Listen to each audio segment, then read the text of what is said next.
UK ನ್ಯೂಸ್ಗೆ ಸ್ವಾಗತ ವೀಕ್ಷಕರೇ. ನಾನು MPM ಶಿವಪ್ರಕಾಶ್.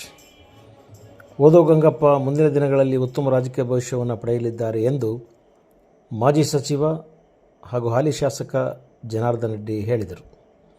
ವಿಜಯನಗರ ಜಿಲ್ಲೆ ಹೂವಿನಡಗಲಿ ಪಟ್ಟಣದ ಶಿವಶಾಂತವೀರ ಸಮುದಾಯ ಭವನದಲ್ಲಿ ಹಮ್ಮಿಕೊಂಡಿದ್ದ ಓದೋ ಗಂಗಪ್ಪನವರ 72ನೇ ಹುಟ್ಟುಹಬ್ಬದ ಕಾರ್ಯಕ್ರಮದಲ್ಲಿ ಭಾಗವಹಿಸಿ ಅವರು ಹುಟ್ಟುಹಬ್ಬದ ಶುಭಾಶಯಗಳನ್ನು ಕೋರಿ ಮಾತನಾಡಿದರು. ನನ್ನ ರಾಜಕೀಯ ಬೆಳವಣಿಗೆಗೆ ಕಾರಣೀಕರ್ತರಾದ ದಿವಂಗತ MP ಪ್ರಕಾಶ್ ಅವರ ಬಗ್ಗೆ ನನಗೆ ಅಪಾರವಾದ ಗೌರವ ಇದೆ. ಅವರ ಕುರಿತು ಕೆಲವರಿಗೆ ಸರಿಯಾದ ಮಾಹಿತಿ ಇಲ್ಲ. ಅವರು ಅನಾರೋಗ್ಯದಲ್ಲಿದ್ದ ಸಂದರ್ಭದಲ್ಲಿ ಅವರನ್ನು ನಾನು ಭೇಟಿಯಾಗಲು ಅವರ ನಿವಾಸಕ್ಕೆ ತೆರಳಿದ್ದಾಗ ರಾಜಕಾರಣದಲ್ಲಿ ಉತ್ತಮವಾಗಿ ಬೆಳೆಯಿರಿ ಎಂದು ನನಗೆ ಅವರು ಆಶೀರ್ವದಿಸಿದ್ದರು. ಆ ಆಶೀರ್ವಾದವೇ ನನ್ನ ರಾಜಕೀಯ ಬದುಕಿಗೆ ದೊಡ್ಡ ಪ್ರೇರಣೆಯಾಗಿದೆ ಎಂದು ಅವರು ಸ್ಮರಿಸಿದರು. ಹೂವಿನಡಗಲಿಯನ್ನು ಜಿಲ್ಲಾ ಕೇಂದ್ರವನ್ನಾಗಿ ಮಾಡಬೇಕೆಂಬ ಆಶಯ ಪ್ರಕಾಶ್ ಅವರಿಗಿತ್ತು. ಈಗಲೂ ಅವಕಾಶ ಸಿಕ್ಕರೆ ಮುಂದಿನ ದಿನಗಳಲ್ಲಿ ಆ ಕನಸನ್ನು ನನಸಾಗಿಸಲು ನಾನು ಪ್ರಯತ್ನಿಸುತ್ತೇನೆ ಎಂದರು. ಮಾಜಿ ಸಚಿವ B. ಶ್ರೀರಾಮುಲು ಮಾತನಾಡಿ, ಓದೋ ಗಂಗಪ್ಪನವರು ರಾಜಕೀಯದ ಏರುಪೇರುಗಳಿಗೆ ಕುಗ್ಗದೆ ನಿರಂತರವಾಗಿ ಜನಪರ ರಾಜಕಾರಣ ಮಾಡುತ್ತಾ ಬಂದಿದ್ದಾರೆ.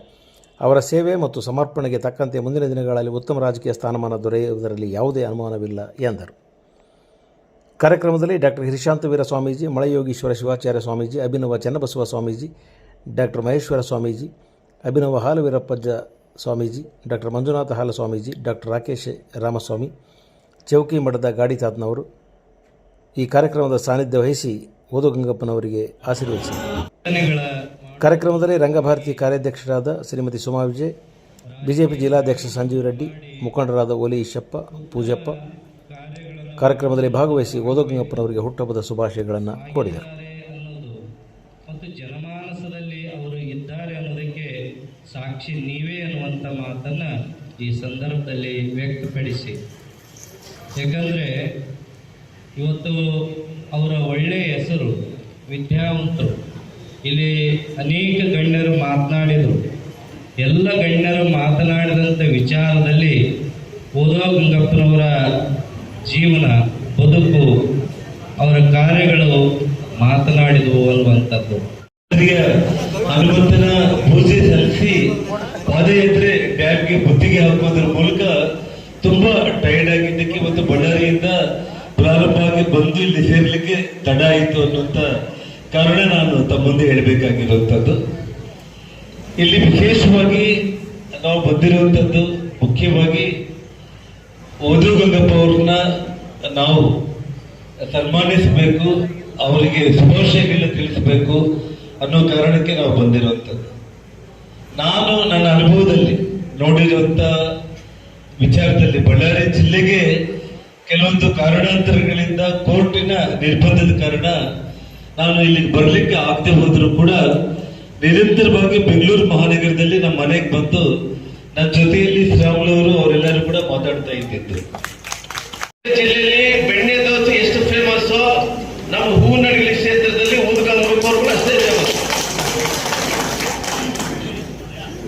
ಯಾಕಂದ್ರೆ ಇವತ್ತು ಊದಗಂಗಪ್ಪನವರು ಇವತ್ತು ಅನೇಕ ವಿಚಾರಗಳಲ್ಲಿ ನಮ್ಮ ಎಲ್ಲರ ಮಧ್ಯದಲ್ಲಿದ್ದಂತಹ ವ್ಯಕ್ತಿ. ಇವತ್ತು ದಾವಣಗೆರೆ ಜಿಲ್ಲಾಧ್ಯಕ್ಷರನ್ನೇ ಎಲ್ಲ ಜನಾಂಗಕ್ಕೆ, ಎಲ್ಲ ವರ್ಗದ ಜನರಿಗೆ ಇವತ್ತು ಅಚ್ಚುಮೆಚ್ಚಿನ ಜಿಲ್ಲೆಯಾಗಿ ಏನಿವತ್ತು ನಮ್ಮ ದಾವಣಗೆರೆ ಜಿಲ್ಲೆ ಇದೆಯೋ ಆ ದಾವಣಗೆರೆ ಜಿಲ್ಲೆಯಿಂದ ಸಣ್ಣ ಹಳ್ಳಿಯಿಂದ ಜನ್ಮಿಸಿದಂತಹ ಓದೋ ಗಂಗಪ್ಪನವರು ಸಾಕಷ್ಟು ಮಾನವೀಯತೆ ಮೌಲ್ಯಗಳನ್ನು ಇಟ್ಕೊಂಡು ರಾಜಕಾರಣಕ್ಕೆ ಬಂದರು. ಸೆಂಗಟ್ಲೂರು ಏತ ನೀರಾವರಿಯನ್ನ 92ನೇ ಇಸ್ವಿಯಲ್ಲಿ ಪ್ರಾರಂಭವಾಗಿ ನೆನೆಗುದಿಗೆ ಬಿದ್ದು ಅನೇಕ ಸಂದರ್ಭದಲ್ಲಿ ಅವಾಗ ಶಂಬಣ್ಣ ಅವರಿಂದ ಶಂಕುಸ್ಥಾಪನೆ ಆಗಿತ್ತು. MP ಪ್ರಕಾಶ್ ಸಾಹೇಬರು ಮಂತ್ರಿ ಆದಾಗ ಅದನ್ನು ಪೂರ್ಣಗೊಳಿಸಬೇಕಂತ ಬಹಳ ಶಕ್ತಿ ಹಾಕಿದರು.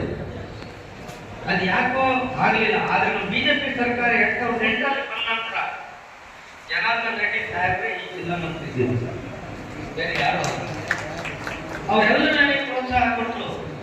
ನೀವು ಈ ಪ್ರಾಜೆಕ್ಟ್ ಮಾಡಲಿಕ್ಕೆ ಏನ್ ಬೇಕು ಅದೆಲ್ಲದನ್ನ ನೀವು ಮುಂದೆ ನಿಲ್ಲಿರಿ, ನಾವು ಬೆಂಬಲವಾಗಿ ನಿಲ್ತೀವಿ ಅಂತ. ಆ ರೀತಿ ಬೆಂಬಲವಾಗಿ ನಮ್ಮ ರಾಜಕಾರಣಿಗಳು, ಮಂತ್ರಿಗಳು ನಿಲ್ಲಿಲ್ಲ ಅಂದ್ರೆ ಇವತ್ತು ಕೂಡ ಈ ಸಿಂಗಟ್ನೂರು ಯೋಜನೆ ಮುಕ್ತಾಯ ಆಗ್ತಿರಲಿಲ್ಲ ಅನ್ನೋ ಮಾತನ್ನ ಕಂಠಘೋಷವಾಗಿ ಹೇಳ್ತಾರೆ.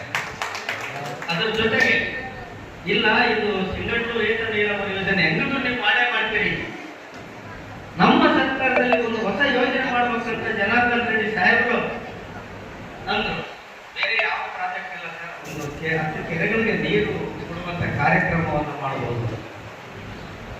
ಸಿಂಗಣ್ಣೂರು ಏತ ನೀರಾವರಿ ಯೋಜನೆಯ ಉದ್ಘಾಟನೆ ಮತ್ತು ಕೆರೆಗಳಿಗೆ ನೀರು ತುಂಬಿಸುವ ಯೋಜನೆಗೆ ಶಂಕುಸ್ಥಾಪನೆ ಆಯಿತು ಸೆಪ್ಟೆಂಬರ್ 4, 2012.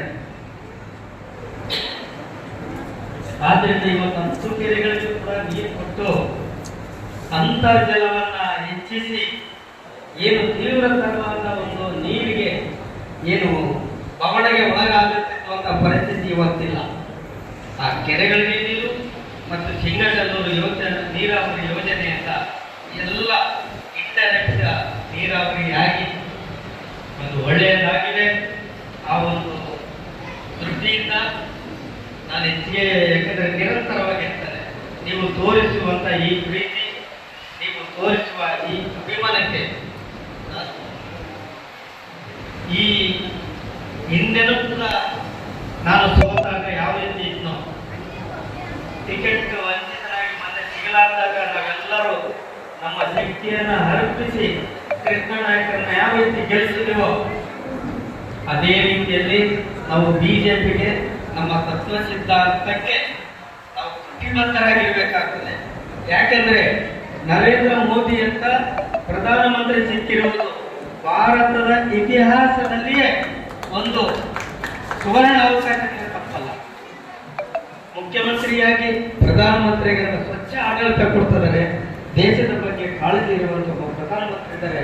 ನಾವು ನೀವೆಲ್ಲರೂ ಕೂಡ ಒಂದು ಒಳ್ಳೆಯ ಒಂದು ಪಕ್ಷಕ್ಕೆ ನೀವೆಲ್ಲರೂ ಬೆಲೆ ಕೊಡಬೇಕು, ಮುಂದೆ ಕೂಡ ಬಿಜೆಪಿ ಗೆಲ್ಲಬೇಕು ಅಂತ ಹೇಳಿ ಇವತ್ತಿನ ಈ ಸಭೆಯಲ್ಲಿ ನನ್ನ ಹುಟ್ಟುಹಬ್ಬಕ್ಕೆ ಆಶೀರ್ವಚನ ನೀಡಿದಂತ ಎಲ್ಲ ಸ್ವಾಮೀಜಿಗಳಿಗೆ, ಎಲ್ಲ ನಮ್ಮ ಹಿರಿಯ ನಮ್ಮ ಜನಾರ್ದನ ರೆಡ್ಡಿ ಸಾಹೇಬರಿಗೆ, ರಾಮುಲು ಸಾಹೇಬರಿಗೆ, ಇಲ್ಲಿ ಆಗಮಿಸಿರುವಂತ ಪ್ರತಿಯೊಬ್ಬರಿಗೂ ಕೂಡ ನಾನು ನನ್ನ ಅಭಿನಂದನೆ